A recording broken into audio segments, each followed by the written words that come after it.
everybody. It's me, your host, Johnny, and with me, I've got DJD and Chloe.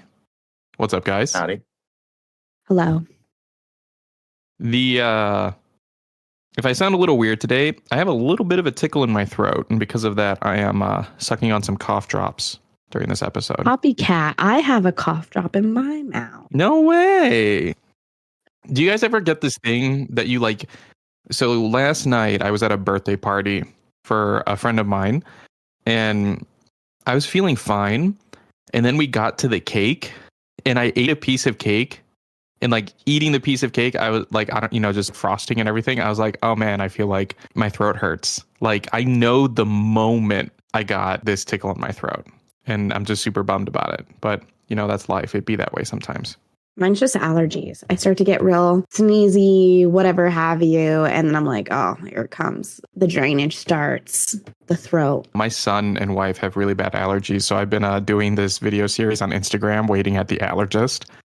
Because I take little Jay and then I just have to sit around and wait. We waited this week for 2 hours. We went there and That's they're like, oh, it'll be an long. hour. And we waited for 2 hours. And then Johnny was seen by the doctor for less than a minute. Because we've been there before. So the doctor was like, oh, I'll just give you more of the same medicine. So we sat there for 2 hours. I took this great video. If you follow me on Insta, we're doing the visual bit really early. Yeah. This episode. First thing. I took this great video of these fish and I posted it on my Instagram. That's in a fish tank. The video actually looks really nice. It's totally a fish tank that I just set my phone right up on and took a video. I played so much Cult of Lamb in the waiting room. It was just ridiculous. Now, are you playing Cult of Lamb on your Switch or on your Steam Deck? On my Steam Deck, I have not been playing my Switch. I've been letting Chiho use my Switch. Actually, she's been playing Cult of Lamb on my Switch. On the Steam Deck, I've been playing Cult of Lamb, and I talked about this last week about how Apex is no longer Steam Deck verified and been having issues since their recent update. They pushed another update that fixed a lot of those issues. So it's still not in the green, but it runs so much better. So I've been playing quite a bit of Apex the last few days. Man, it's so much fun. So much fun. The fast pace, I was watching Tuna play, what game was he playing? It's Dark in Darkness or whatever. And he ran into these people and the fight happened and it was so slow. I was like, man, the fight would be over by now for forever if this was Apex. Apex is so fast. Well, and I've wanted to get into Apex, but I just can't keep up. Unfortunately, I'm such a noob. No, that's what Apex is. So you got to play at least a few hours of Apex where at the end of your first play session, you're just excited that you picked up some guns. You're like, yeah, I freaking picked up some guns. It takes time to get into the mindset of being able. For me, it's spotting people. It takes time in games, especially shooting games, to notice people either before they notice you or at the same time as when they notice you, right? That's the big thing, not getting seen first. I was actually playing a little bit of Apex right before we started. And man, yesterday I was playing and we finished second. And you guys, my whole team got wiped by a single player. The winning team was a single player. He was so good. And he was a Pathfinder. And our team, I was playing with two randoms, but we were very good. We were the champion squad. And we were really good at flanking and moving around. But, he's a Pathfinder just swinging around. D may be more familiar with Pathfinder's abilities. And the final area was in this building. And he was just really good at getting away from us and coming at us from another angle. And he just systematically took down each of us and got us isolated as we're chasing him around the building. I would isolate one of us, take him down. And I can't believe we lost to a single dude. It was crazy. It is much easier to be on the defense than offense. I feel like most time in specifically battle royale games. Yeah, but he also was just really good. But also in Apex, I feel like no matter how good you are, it's really impressive if you can take on two people at the same time, let alone three people at the same time. It's really difficult to fight multiple people. And we were, honestly, I don't know. Just taking on one person at the same time is a lot for me. Yeah, it's pretty. No, same, right?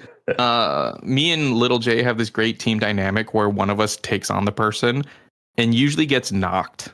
but the other person is like super low, and that's when the other one will jump in and take them down and then revive. Yeah. Or like pick up the person who's knocked, right? I've been there. I'm usually the bait in those situations. But how's everyone? How's everyone's week this week? I had a much better week as opposed to last week. Thank God. My week's been going fairly well. Let's just dive right into it. We watched the Xbox. Is it Xbox? Was it called a game showcase or just Xbox showcase? I don't remember. Xbox Showcase and Black Ops Direct. It's Xbox Games Showcase. Is it Xbox Game Okay. Showcase? All right. Yeah. Wow. I'm pretty confident. I just realized something. We're here recording. We're 7 minutes in. I'm so sorry. I did not take a moment. It isn't just DJD and Chloe with me, but also back there in the booth we have Craig. Just want to acknowledge you and all that you do for us. Thank you, Craig. That's why you have to give everyone time to like say hello, because it slows things down a little. Yeah, running and gunning. I'm so sorry. So we didn't watch the direct live. It's really interesting because I usually just read about these. I don't usually watch them. And so I actually read through all of the announcements, and then I ended up watching it live watching it and live reacting to it with David and Farmer. And watching it's way better. It really is. Getting to actually see the games and what they look like and everything generates a lot more hype, I think. And then also, the pacing, I think, matters a lot in these presentations. And I think that this year Xbox did a phenomenal job with the pacing. Well, I agree. One thing to say about that, so I actually read it this year, or at least the blurbs of what, not necessarily watched it. Usually I do watch it, but I will say I was less hyped, obviously, until I decided to go back and watch the trailers of the games that I thought were specifically interesting based on what I was reading. But, at the same time, sometimes these early teasers, I don't even like them. They don't tell you much about the game. They're just so vague that, I don't know, I think sometimes they're almost not as satisfying. So which teaser are you talking about specifically? Let's get into what games were unsatisfying to you. I can name one right off the bat. Yeah. I got one right off the bat. You open up, who cares about Call of Duty? Who freaking cares? Like all of these, like right out the gate, they're just like freaking like, guess what, guys? You know that game you've been playing for the last 15 years that the new one comes out all the time, and they're all the same. We did it again. And it's just like, and I know apparently I'm in the minority here, but also I don't know anyone who really plays Call of Duty, right? I don't know anyone. Yeah. Who plays it. And so like to lead with it and to just be like, oh yeah, like, oh, and all this stuff. And it's just like, who cares? Like, what is going on? How is this not a free to play game? How is this not Fortnite? Where you guys just release some kind of thing. Crazy. Yeah. Yeah, where you just they could release like a DLC for $60 every year. You know what I mean? Like, how is this happening in the year of our Lord 2024? People are still pumped about a Black Ops game. I'm sorry, is it 2007? Like, it's just crazy. It's just ridiculous, guys. That's a hot take. And that's a hot take. Well, hold on, I can be more specific. Call of Duty sucks. And if you have any issues with me saying that, you can find me on social media and let me know your issues with me. It's at the produce farmer at the produce farmer on everything. Yep. Go ahead and find me and let me know. Yeah. That being said, I think the premise behind this new Call of Duty is interesting.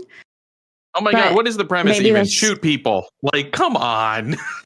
Well, like they're taking the spy look, right? It's early 90s, something that, I don't know, it's my childhood. Like, let's see it. Like, Clinton is on the trailer, like it's kind of just funny that we've gone through like this huge. As soon as I've realized it was Call of Duty, I checked out and stopped watching. Like, to be totally honest with you, I was just like, oh, look, a game. I won't even play this game for free. Yeah. Like, I played the campaign for free, but after that, that's it. Now, for reference, Call of Duty has made over 30 billion since like being inceptionalized, and then it makes over 3 billion a year. So that's why it's not free. There's every also like Warcraft player giving them $1. Yeah. Yeah. Every World of Warcraft player giving them $1. Lame. So it makes a lot of money. A lot of people play it. A lot of people enjoy it and everything. I would also say that even though they're not necessarily in our specific, like the kind of games that we necessarily play, they're pretty much the face of gaming for a lot of people. It's like Call of Duty and it's like Madden, you know? Like, I mean, that's true because we I like guess to play good maybe games. or maybe like NBA Live, which I guess isn't around anymore or something. But like, I mean, like, it's like sports games and Call of Duty are like what most non-gamers think of when it comes to gaming, and what most like people who only play one game. It's usually like one of those two games that they play. The people who only play one game are the people who play Fortnite and Destiny. Like, come on, let's be real. Let's be real. But like, freaking, yeah. Anyway, so that one was super underwhelming to me, and they led with it. That was the one where what's his name? Phil Spencer, right, was there afterward, and was like, well, guess what, guys? Also, that's the first time that Call of Duty has been at an Xbox showcase in over 10 years because PlayStation had such exclusive tied up rights for it, you know, including it, like most of the time the beta would come out like 2 weeks early on PlayStation or a week early. Most of the time there would be like exclusive missions only on PlayStation. Like, I mean, there were a lot of not so great things. But everything you're saying here makes a lot of sense, D, because it's a crappy game on a crappy console, right? Like, that just makes sense. It's a bad game. And they're like, hey, everyone who buys the bad console, you guys can play the crappy game on the crappy console, right? That just makes sense. And it's like the competitive multiplayer when it comes down to it. There's not another PvP game that holds a candle to the massive flame that is Call of Duty when it comes down to competitive multiplayer. They're just name like one competitive Call of Duty person. Like FaZe, anyone in FaZe. All of you could say literally any name and I would just accept it because I have no idea. I have no idea. I know that because, like I said, I like good games. Right, I like good games versus, you know, the trash that's Call of Duty. But anyway, we don't need to focus on the negative. Let's talk about the positive. Well, actually, before we move on, is there a negative game you guys want to talk about other than Call of Duty? Because to be honest, again, I get that, you know, if I've learned anything being someone who's been using Apple products for 15 years now, is that what people want is garbage. People want to have something that sucks, right? That's what they want. They're just like, freaking, you know what we want? We don't want anything curated. We have bad taste, and that's what we want. I mean, look at the Fantastic Beasts movies. Welcome in, Pyro, by the way. Welcome into the I will say Black audience. Ops is also the first Call of Duty to like really develop and introduce like a polished version of zombies. And I have never been willing to spend this like $60 to $70 on a Call of Duty game to play zombies. But with it coming to Game Pass, I'm way more interested now. Again, Call of Duty zombies. Call of Duty zombies. It's like, they're like, oh my God, guys, it's zombies. It's like, this is in like so many games now, guys. Like, it's just horde mode, guys. Like, it's I don't know. To me, the way that people talk about Call of Duty would be like this. They'd be like, "Oh my God, did you guys see the new Xbox controller? There's 2 thumbsticks. It's awesome. There's 2 oh my God, 2 thumbsticks." And it's like, guys, there has been 2 thumbsticks on every controller for the last 25 years. Even when you didn't use them. Awesome. Did you guys see? Yeah. Did you guys see that there's 4 buttons right next to one of the thumbsticks?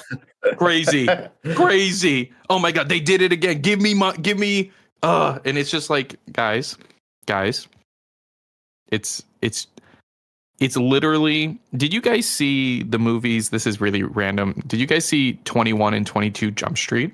I saw 21. I never saw 22. So my favorite thing with 22 Jump Street is they're making fun of the idea of the sequel, and like they get, because they're in college in the second one, but it's like laid out to be like it's almost exactly the same thing, and that's what they keep saying. They're like, this is the same case, just in college. It's the same thing. And like, that's what Call of Duty is. It's like, guys, it's the same game. Just, I mean, Modern Warfare and Black Ops are like wildly different, but they're just not games that we play. Right. Modern Right. Warfare, to use the word modern, is a super old game. It's not modern anymore. You know, like I mean, you say they're super different. I mean, in my experience, I have played Black Ops and I have played Modern Warfare, and they're not that different. You still just shoot people at the end of the day. You got guns, you run around, and you do a 360 no scope.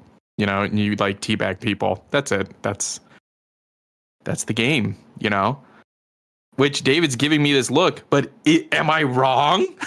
Is that not the game I mean, where you just shoot that's a people? lot of games. That's Apex too. You know, I mean, like It is. It is. Well, no, Apex is a little different that they don't give you the gun. You got to go find the gun first. Oh, that's fair. That's Which really that is point. its own genre. Yeah. That's its own genre Yeah. of like, we're not going to give you the gun. You have to find the gun. And then there are the ones like the last time I played a Call of Duty game, they did this, and maybe they're still doing it, where they do prestiging, right? So they're like, you're going to unlock every gun, and then you're going to willingly give it all up. And like they did that in Titanfall. You remember that? I prestiged one time in the original Titanfall, and I was like, I'm not doing this anymore. Like, who cares? I don't think you got anything. Now, I couldn't tell. I watched the Black Ops Direct off stream after we finished. Because like I figured, you know what, like this doesn't necessarily, I don't know how hyped I'll be for this to watch it like with you guys when none of us play Call of Duty, and then also with an audience. I don't want to be down on people who do enjoy Call of Duty as much as I might, 6. you know. It's Black Ops 6. This is getting to Final Fantasy level ridiculous. Anyway, continue. It is. In terms of the naming schemes, yes, I completely agree. I don't know whether they're going back to the old prestiging or whether they're introducing a new prestiging, but they're doing something with the prestige system. Oh my god! I don't know if they're regressing or like evolving it, but it's one or the other. They made a big point out of that during the direct. But I was also like, and I don't want to come across as like the Call of Duty defender, but I have played like several of the games or whatever. Not any of the like last 3, I guess, when it comes down to it. And in terms of beating them, I mean, that's probably a number that like exists on like less than half of one hand. But but it's so easy to beat a Call of Duty game. It only takes 3 hours.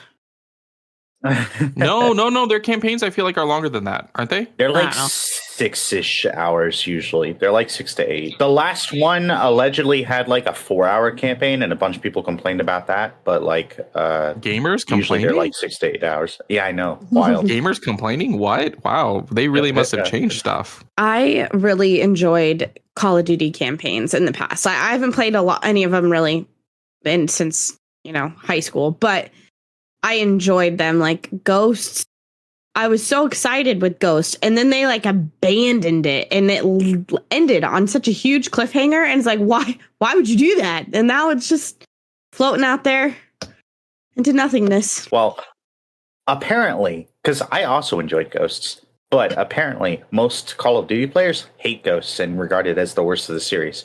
So that's why they didn't continue. Oh my god! Wait, hold on. Are you saying that Call of Duty fans are the Star Wars fans of video games? I would say that's pretty accurate. I like that. in that, so like, I don't really want to transition, but like for example, the like whenever Star Wars fans hate something Star Wars, I'm like, oh boy, I'm gonna love it. Oh boy, I'm excited. And when they really like something, it really gives me pause. It's why it took me so long to watch The Mandalorian and Andor, because I was like, I don't know, it's pretty positive. People really like it. So I want to give a little Johnny lore here for people who are like, wow, why is Johnny going so hard against Call of Duty specifically? So my first, in the Xbox 360 PS3 era, what was the Nintendo? Was it the Wii, I think? Mm-hmm.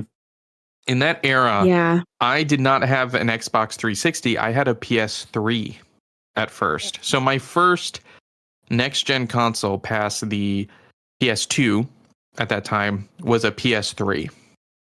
And I hated it. It's funny because like you didn't have to pay to play online, right? That was free. But it's like all I could play was Call of Duty. There was some other game. I don't remember what it was called. Another shooting game I had. But in the end, it just felt like Halo, poor man's Halo is what I was playing. And so I played through the campaigns of the original Modern Warfare. The last Call of Duty campaign I played was World at War, which was coincidentally the first campaign that had co-op. And I don't know if the other campaigns have co-op or not. I think David and I may have played that on my PS3 even. I don't remember. But at the time, I just remember what I really wanted to play was Halo on a 360. Yeah. And, I wanted to play Halo 3. I wanted to play Halo ODST. I wanted to play Halo Reach. And I couldn't. And so what I played instead was Modern Warfare. And it was fine. And when I got a 360, I never looked back. That's it. Never looked back. And it's funny because I guess now, like, Halo popularity wise is way lower than Call of Duty, but like I'm just not interested. And I also played a bunch of Call of Duty like at friends' houses or with other people, sure, but like I don't know, the multiplayer, it's interchangeable to me, right? The multiplayer of these games, they're all basically the same. And that sounds crazy, but I mean, the multiplayer of Fortnite and Apex in the sense that they're a shooter that's a battle royale is essentially the same. You learn certain things, but basically there's a circle that gets smaller and you need to be the last person left alive, right? Right. I won't even play it for free. I don't have Game Pass anymore, so I won't be using it for free anyway. But even if I did have Game Pass, I wouldn't download it and play it. I would say that the multiplayer is actually kind of comparable to Halo's in that respect, where like with Halo multiplayer, you usually, with a couple of exceptions, like Reach was an exception because they changed up a lot, and 4 was an exception because they changed up some stuff, and 5 was an exception. But short of that, like Halo 1, 2, 3, and Infinite, I would say, all had pretty similar multiplayer in that you just knew what it was, right? This is Halo multiplayer. And people would have their own preferences in that, but if you didn't like Halo multiplayer, guess what? You probably wouldn't like it in any of those 4 games.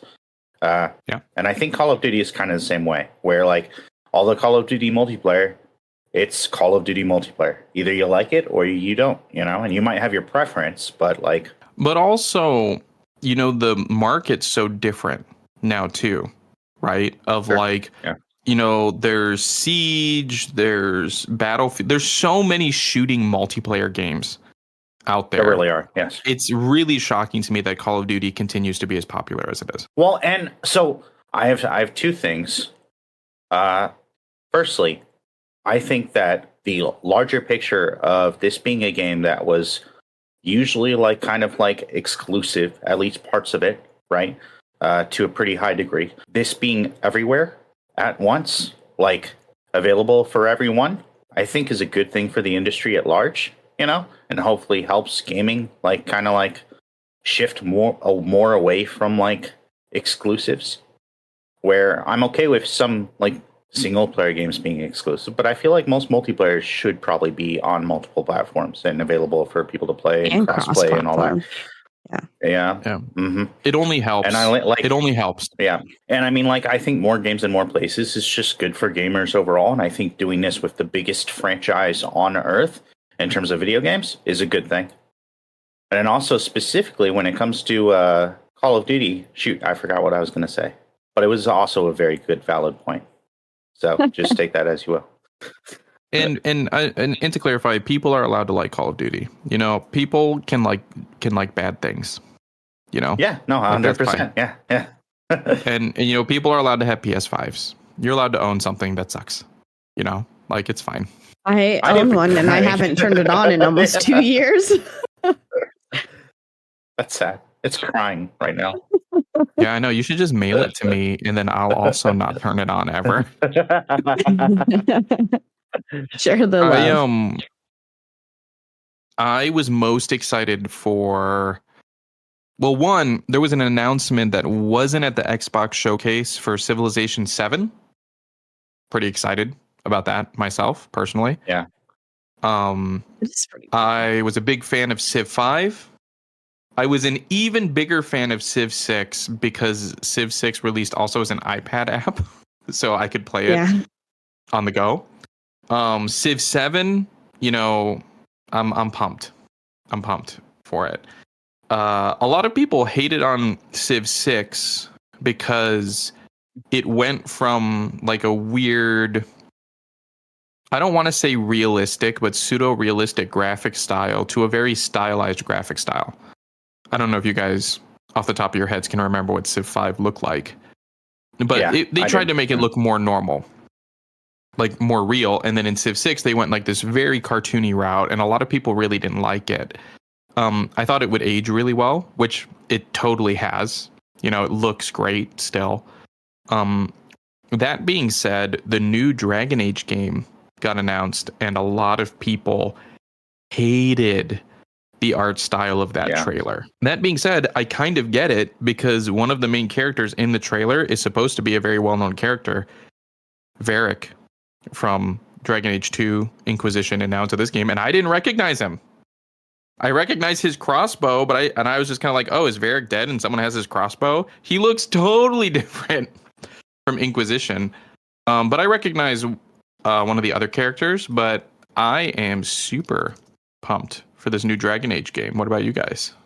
So going back to Civ 7 real quick. So Civ 7 coming, I thought it was super interesting. First coming out next year, which is relatively soon. And I like this whole, like, the whole thing that I've had like a really good time with Summer Games Fest is, at least on the Xbox conference, and like some of the games in Summer Game Fest proper had release dates of like a year out, and not really anything too much that didn't have a date. So I was happy about that. Civ 7 also coming to consoles on launch day, which I thought was super interesting. And with crossplay, presumably, I think. I hope so. Yeah. I really hope so. Yeah. That's a really cool move, because like normally you would have to wait like a year or two. So, but also the Civ games, you tend to benefit from that waiting. The early games can feel pretty bare as they just keep adding to it. So now console players will get to experience that. The drought, yeah. Yeah, just true. The like, this feels like the bones of a really fun game. Well, and them not showing any gameplay yet makes me think that like the launch might be kind of bare bones, but we'll see. Like, I mean, yeah. But when it comes to Dragon Age, going to that, I really dug the trailer, and I really loved the gameplay that they showed after. Like, that seems like a game that I would very much enjoy. Like, with the more action RPG kind of style or whatever, and then being able to like then like they don't really show it in that gameplay trailer, but from people who like saw like the 40-minute preview at Summer Game Fest, they said that essentially you could then kind of do like a almost Mass Effect thing where you could tell your companions like what moves to use on enemies, and it kind of like slows down or pauses time or whatever as you do that. So you still have some of that tactical gameplay there. So that was in Inquisition too, where you could switch. I thought you could already do that. Yeah, but no, but it is Inquisition's more the only one looking. I have played, though. Well, Inquisition, as I recall, had two modes. It had the turn by turn, and then it had the real time. And well, no, it wasn't turn by turn, but it was like a tactical mode. Yeah. Or yeah. In the I never played tactical very much. I just would let the AI do what they were gonna do, you know. But I'm excited, man. You know, I never played Dragon Age 1, and I didn't play Dragon Age 2. I've only played Inquisition, but I really got into it. And the only reason I haven't gone back to Dragon Age 1 and 2 is that they're just old, you know? Like, in so for people hating on the Dragon Age Veilguard art style, when you go for that realistic, or you're trying to make it look real graphics, man, that ages so bad. I like have a hard time going back. And I was saying this during the showcase a little bit. I feel like you can kind of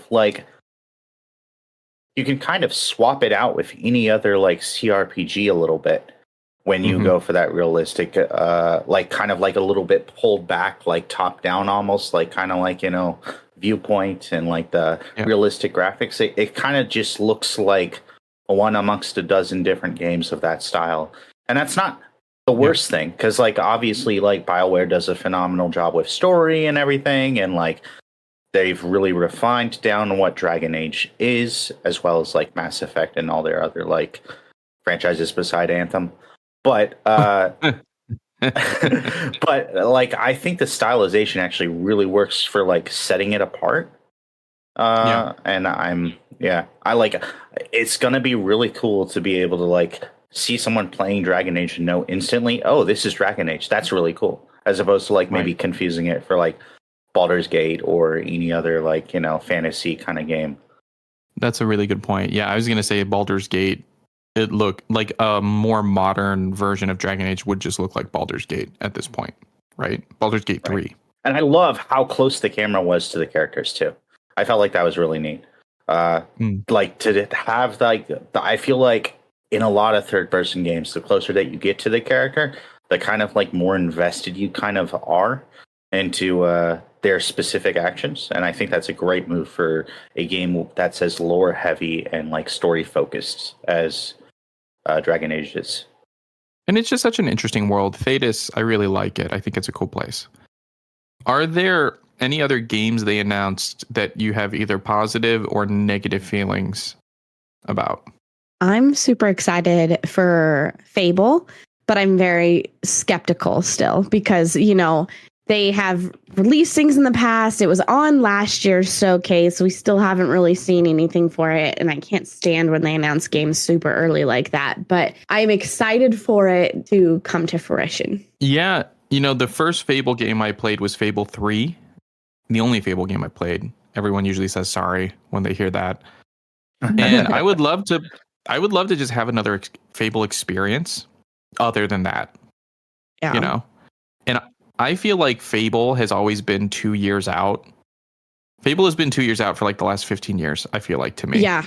Well, and they've had other projects where like, well, look at this new Fable, and then it falls through. Whatever that like Arena one was supposed to be the next Fable game, and then nothing ever happened with it. Well, they had the on-rail VR game, which I didn't play, but like a bunch of people didn't necessarily love that. And then they had that asymmetric, like one person is the villain or whatever, and like everyone's like that was back in that era where everybody was trying to do asymmetric gameplay, and that fell through quick. Did that even finish being made into a game? No. Yeah, so I played the alpha of that, and the alpha of that was rough as anything with a lot of like even like unillustrated assets. Like in the alpha, like it would literally just be like a frame of like a white character, like just like not white as in skin color, white as in just like a blank slate character. And it's like, what on earth? Like they haven't even like, actually built this out basically. Why are they even letting people play this? And I don't know. It just kind of felt like, like this could maybe, appeal to a niche audience, but this isn't Fable. Like the most important thing about Fable is like that tone. You got to have that like kind of goofy, kind of like rather like dire consequences, kind of magical, kind of like, like almost flippant, irreverent tone to it. And I think both the cinematic trailer and the trailer that we saw this year showcasing some gameplay, both like kind of showed that Playground Games gets that, which is good. Because, like, I had no confidence in a racing team taking over Fable. No offense to Playground Games. They do a fantastic job with Forza Horizon. But usually when a team does something that they haven't done before, they struggle. That's just, par for the course. I think they get the tone really well. And the bit of gameplay that we saw, I think, is pretty interesting as well. I wonder if this will have co-op. I really don't know. Oh, because that's been a staple of 2 and 3. Like the only Fable that hasn't had it has been 1. Yeah. I don't remember it in 2, but that's not saying much. So. 2, you could join your friend's game as a henchman, and you wouldn't get achievements or like experience from it, but you would be able to help them out. So maybe that's why I just never did it. Yeah, but it was still cool getting to play with your friends, and like I think that experiencing that kind of like simultaneously like silly yet very like there are no good decisions kind of like world is being able to experience that with friends is actually kind of cool. And yeah, I don't know. I thought it felt very Fable-y in this newest trailer also. I didn't realize after these trailers that some of the games showed gameplay too. I think I would feel a lot differently about some of the things that I saw had I seen the gameplay afterwards, not just watching the videos that I liked or were interested in, Part of that trailer was gameplay. Like this one was. It's so interesting too with because this happened with 3 or 4 of the trailers, I think, during the Xbox showcase, where it was really hard to tell what was in-game cinematics or whatever and actual gameplay. State of Decay also had some gameplay, and it was I couldn't really tell the cut between gameplay and cinematics. And does that mean the game looks really that good? I'm not sure, but if it does, that's awesome. I'm down with that. Yeah. Does the game look that good, or is the cinematic that bad? Right? Which one is it? I don't know. My memory of Fable, I'm kind of interested, but I remember feeling it's not such a serious game, right? That's the thing, and yeah, I don't know. We'll see. Yeah, and I mean, the nice thing about it, right? The nice thing about a bunch of these that you're not quite sure about is that they are coming to Game Pass, right? So, True. Pay $15, try it out or whatever, and see how you feel. I was a little, I don't know. I'm going both ways on the new God of War game, not God of War, Gears of War. I was like, Gears of War. Announced, I was like, what? Yeah. Okay, I'm tracking. On one hand, it's cool to see Dom again. I was going to say the same thing. I'm so excited for Dom. It's nice to see Dom for sure. But on the other hand, I really want to see where they're going post Gears 5. Right. I guess my feeling about it is more are we going to have another long break before another Gears game? Or are they releasing this prequel game and then there's going to be another Gears 6 is closer than we think? But man, I would love to see where it keeps going. And I guess prequels are fine and all, but it's just a little, like I said, I have really mixed feelings about it. I'm excited about it, but also I'm kind of oh man, I was looking forward to seeing what was going on. I doubt I'm going to get to play as a robot in this prequel game. Yeah, not in this prequel, probably. I mean, I don't know. Jack should be around. Maybe he'll be introduced and you'll get to play as him. That'd be cool. I don't ever want to be a Gear again. I just want to be a robot in Gears for the rest of my gaming career. Chloe, did you play Gears 5? I'm trying to remember. I don't think that I did. I played the first one with his son JD, but I didn't finish it because I was just mortified that Marcus was going to die. I just couldn't handle it emotionally. I had to turn it off. But I don't know if that was 4. If that had to have been 5. I played a little bit of 5. We should play Gears. I would love that. I love Gears of War. Yeah. I really, really, really enjoyed the way that 4 was kind of a gritty, kind of hey, this is what's going on years after 3 or whatever. And I really liked the last mission of 4. And then I thought 5 was a great start of a new story. With even the color palette changing, and you seeing more beautiful parts of this Gears world as opposed to all the brown and red. They did a bunch of interviews, apparently devs did or whatever, saying that essentially they are still focused on doing the story afterwards too, after Gears 5. That they're basically kind of burning the candle at both ends a little bit. I don't know when we'll see that. I feel like it'll be a while, but I'm really glad that they are, because I'm actually very invested in that story, more so than I ever thought I'd be in terms of a Gears game. Because prior to 5, I don't think I really this sounds terrible, but the world's on fire or whatever, and you're just fighting monsters, right? And that's pretty much it. There's some investment with characters, sure, but the overall story, I don't think I really necessarily cared that much about. Right. We have to put a bomb underground. Okay. It just never really gripped me. The characters were really cool. And obviously who didn't cry when, things happened. But I thought it was really funny watching when this trailer started. I was like, wow, this guy's a wimp. He's struggling to fight one of these stupid grunts or whatever. and then it turns out to be young Phoenix. It's like that was just great. I just want to clarify for those listening, what David's avoiding to say is that Dom dies. Right. That's what he doesn't want to bring up. It's an old game. It's fine. Well, Don't not just if you Dom, start not from one. just Dom, his If you wife start first, from and then one, him. Yeah. If you start from one, don't get attached. That's all I'm gonna say. Well, and you know, one thing I will say too about like Gears is they kind of do. Well, I wouldn't say like beginning like prequel setting, but they do like kind of backtrack and be like, hey, this is how this started. So that's why I'm a little bit surprised that they're doing like a prequel type game. I think the idea is like a bunch of new gamers, especially in this explosive era of like video game growth, probably have no idea really about the origins, and they probably aren't going to go back to play the first few games. Right. And I mean, so, I like, don't want to this go is back and kind play of a Fable way- 1 and 2, you know. Yeah. Luckily, you don't And have so, to. like, I think this is just a way to, like, kind of reintroduce Marcus and Dom to, like, this current generation of gamers and kind of, like, explain how important they are to the central story of Gears, so that then they can move forward with, like, this understanding of who they are. And probably about, like, this whole thing that's going on, right? Like, with the bugs coming out of their holes and all that, and E-Day, and yeah. One of the things we predicted was that there would be Halo news, and there was no Halo news at the showcase. Zero.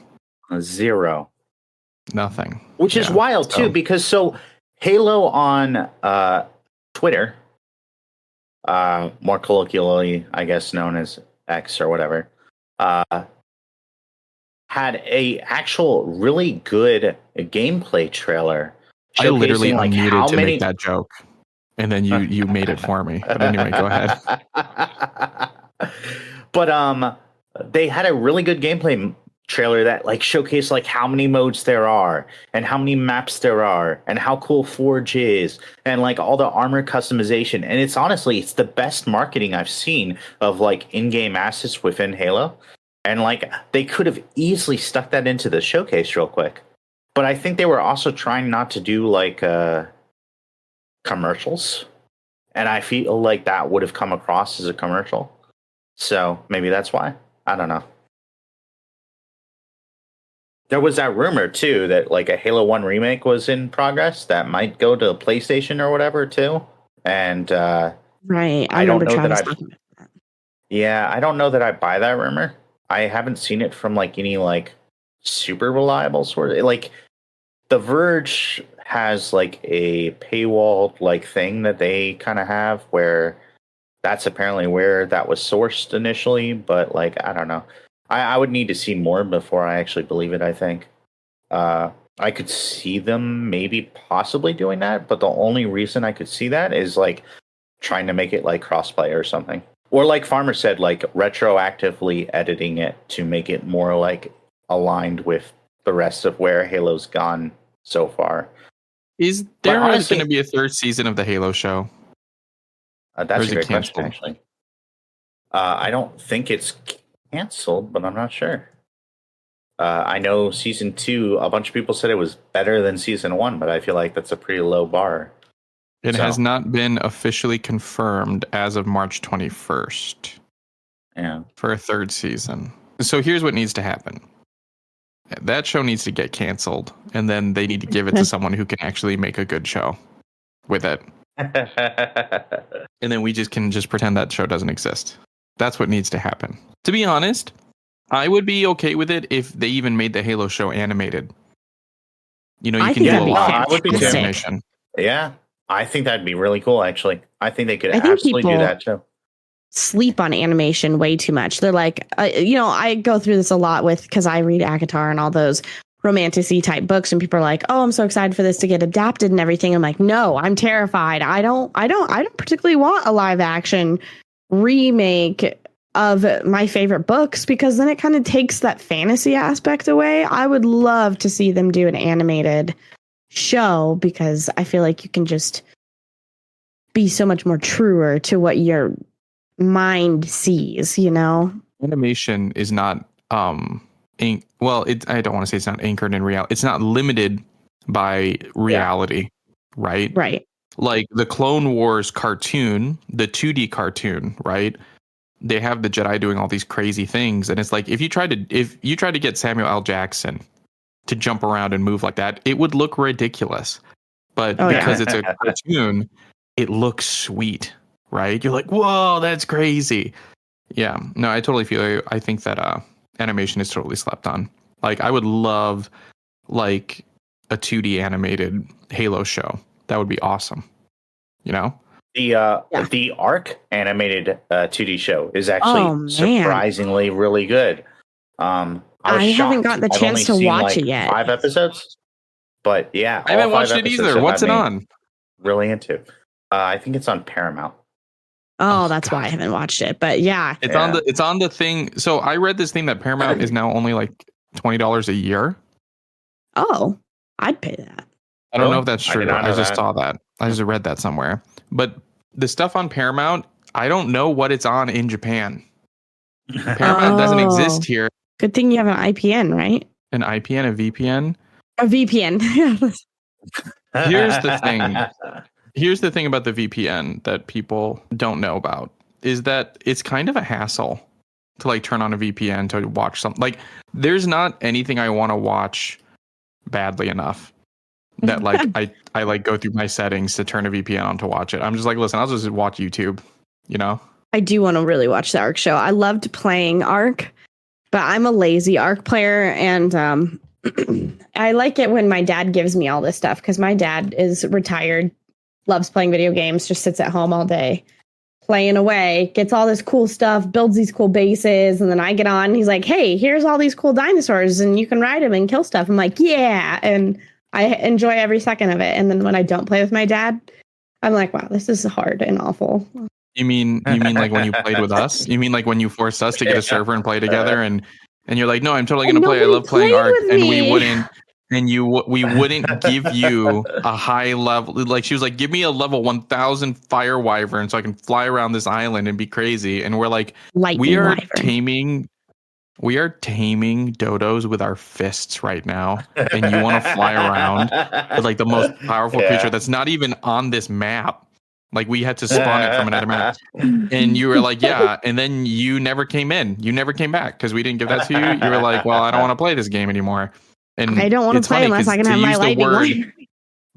To use the word anymore would imply that you ever played it with us, right? Is this the call out Caitlin portion of the podcast? Yeah, I'm just bringing up that I'm sad at the amount of time I've played Ark, and I'll never get that part of my life back. I'm sad, but yes, Caitlin doesn't like to play Ark. What I Ark like is, to play Ark. It's like people who say they like to play Minecraft, but then like they only play like in creative mode, or like they only play Minecraft. Like they only play like the weird Minecraft stuff that you see on YouTube, like Bed Wars or something. And it's like that's not like what Minecraft is though. Like that's like a Minecraft mod. Which is so funny. Because I love to play Minecraft. On creative mode? No, not on creative mode. I like to play it in survival mode, but I'm always like, hey, Febreze, you want to go mine me some dirt or whatever? I need it to build this thing I'm doing. So then Febreze, or Daniel too. Daniel just loves to mine, right? So Daniel's like, I'm going to go mine stuff and brings me back chests and chests and chests of cobblestone. I'm like, great, super awesome. And then I just take it and build it. It's like creative mode, but not. Where your friends do all the work. Where all my friends are gathering the materials that I want, and then I'm just building.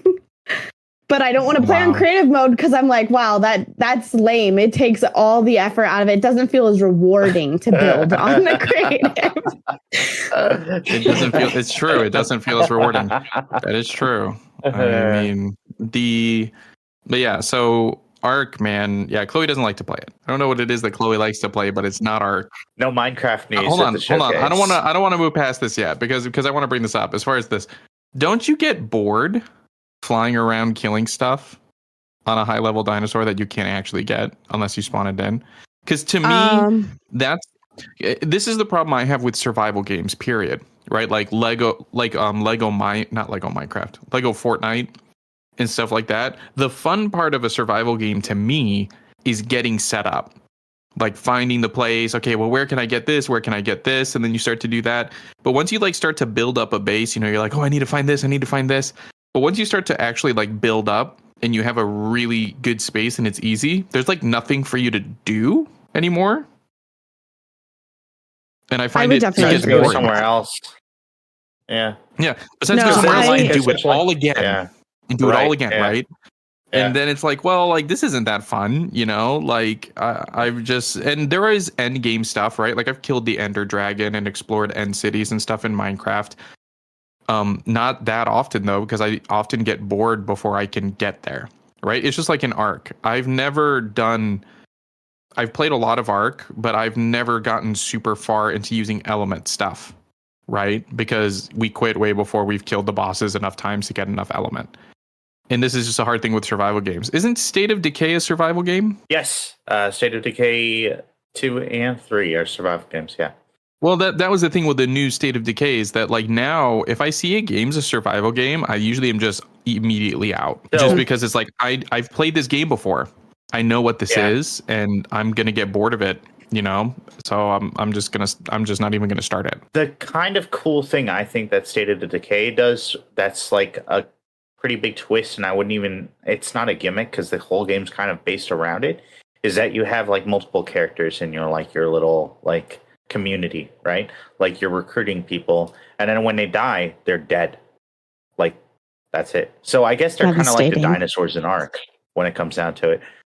So I guess it is kind of a little bit like Ark in that respect.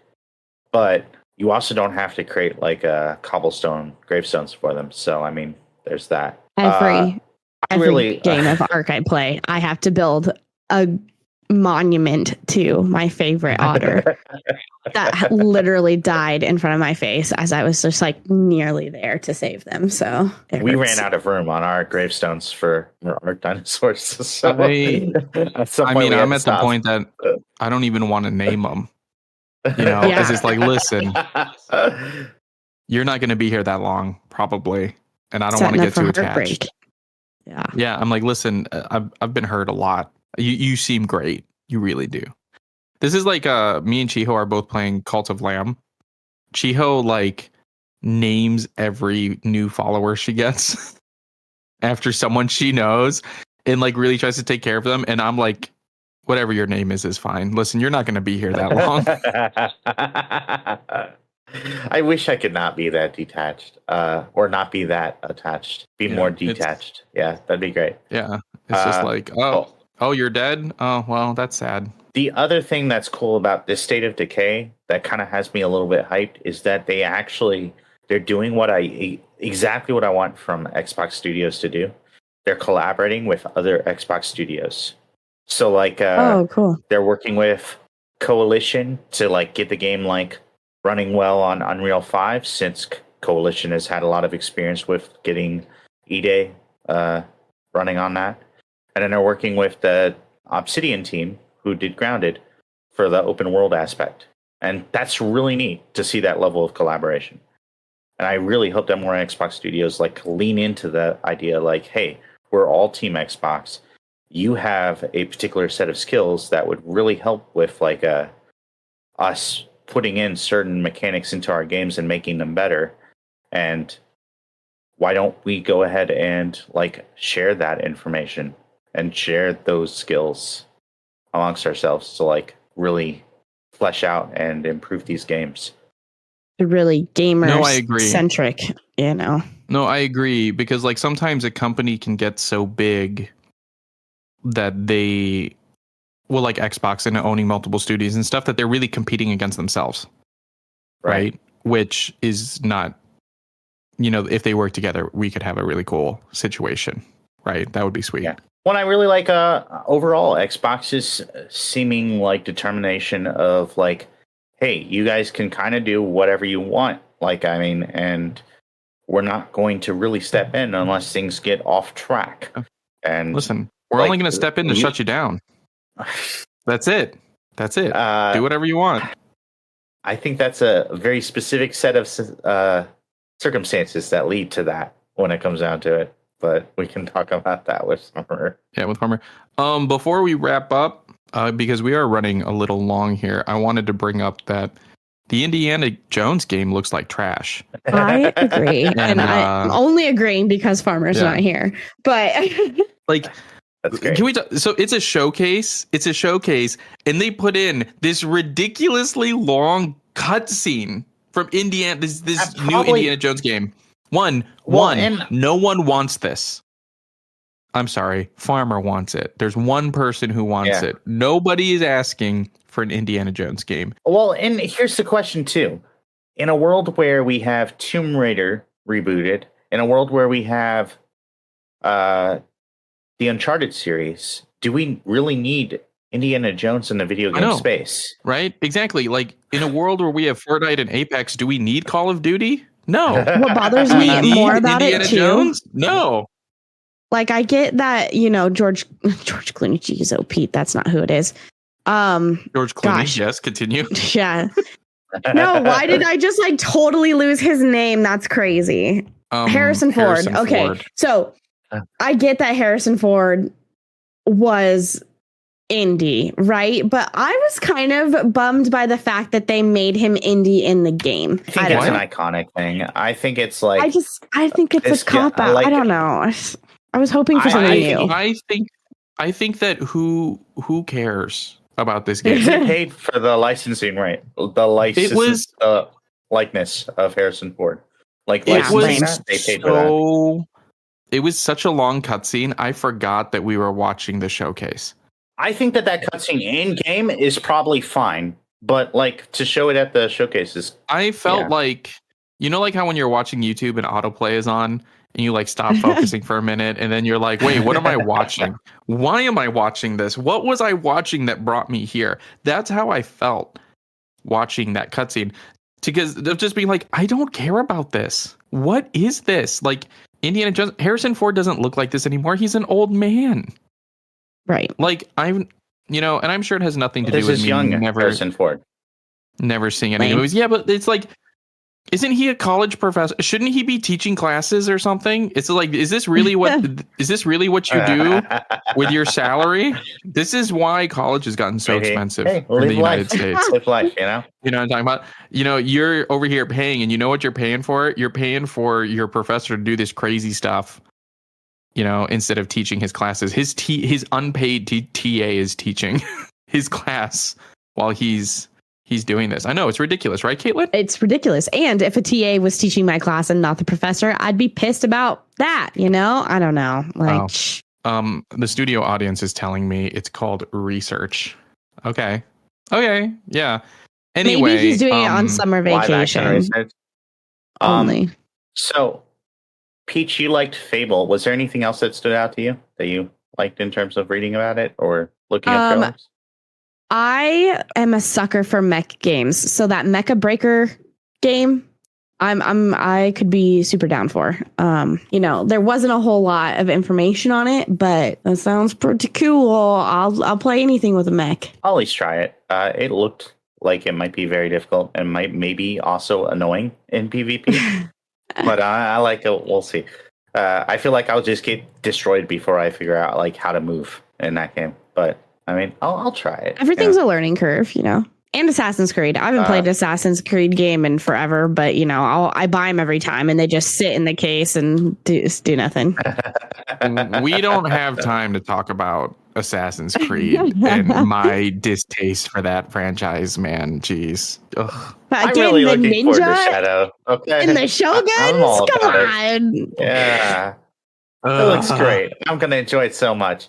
You know what? I'm sure they'll figure out a way to ruin it. It's fine. I'll buy it when it's on sale for Black Friday.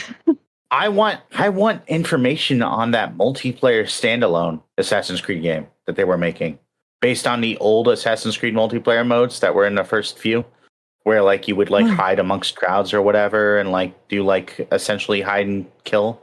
I was going to say hide and seek, but there was definitely murder involved. I really want more information about that, because that was always a lot of fun, but it always felt like an add-on.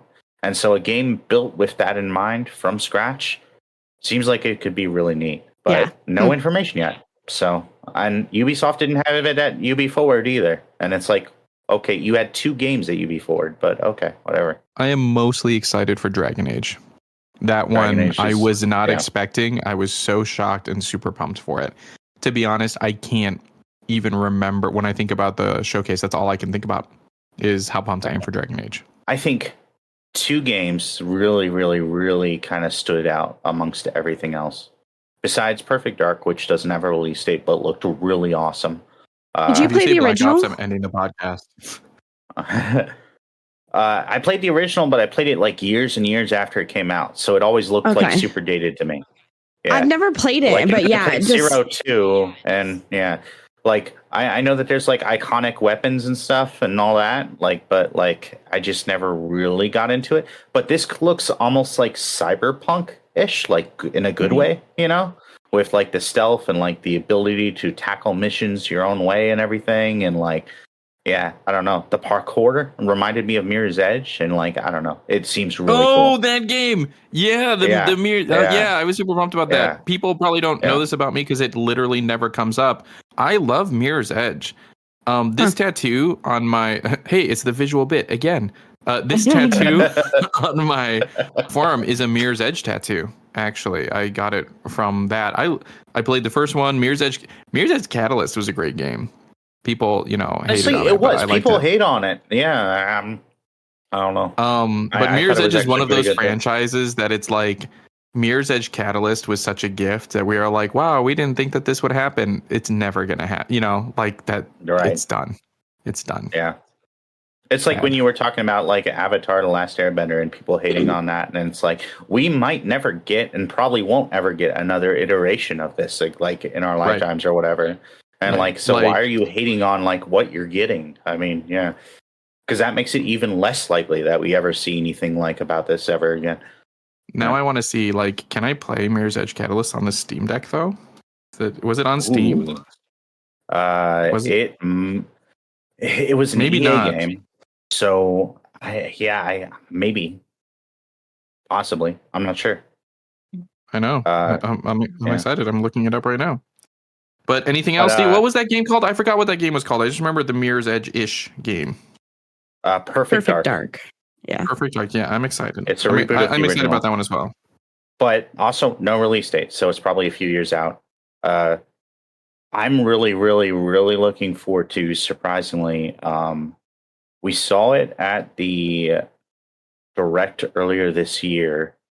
That South of Midnight game that like takes place in like a Louisiana kind of like esque setting or whatever, with a lot of like jazzy music, and like that game seemed like it was going to be a stop motion, like almost like a visual novel, and it's totally not. It's totally like an action adventure game with really cool skills and like a smooth frame rate and what seems to be a really intriguing story. Like I'm all about that game after seeing gameplay. I'm all about that game. And then also that looked really similar to the other game, the one with the kids and the music, and the mixtape one is a very similar look to that game also. Oh, in terms of like the cinematics, yeah, I agree. The art in the that mixtape game is actually made by the same people who did like one of my favorite games that I can't remember the name of right now.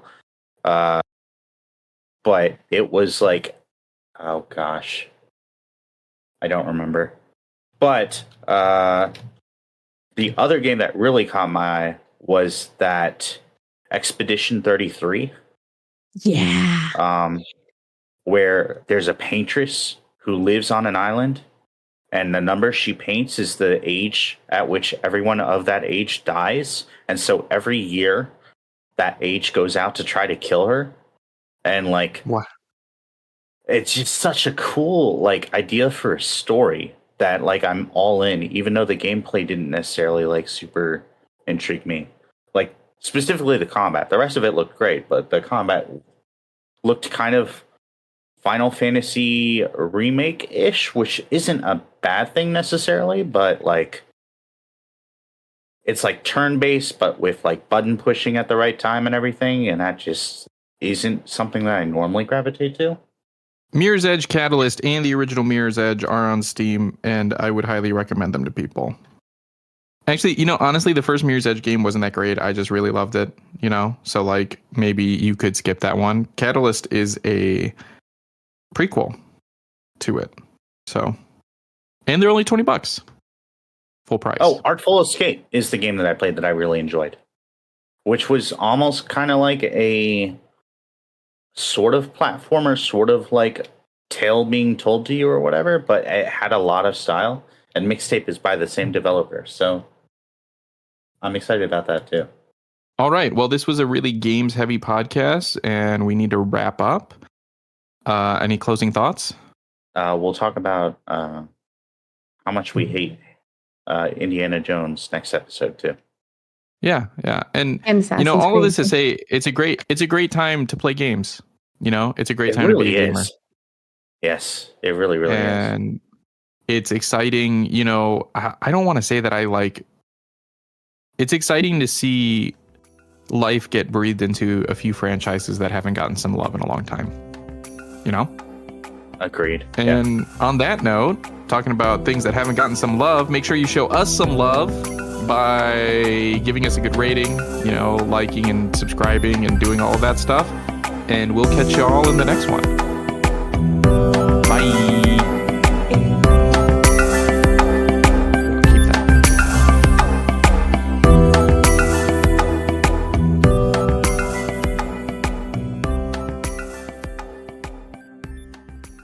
Get out of here, Craig.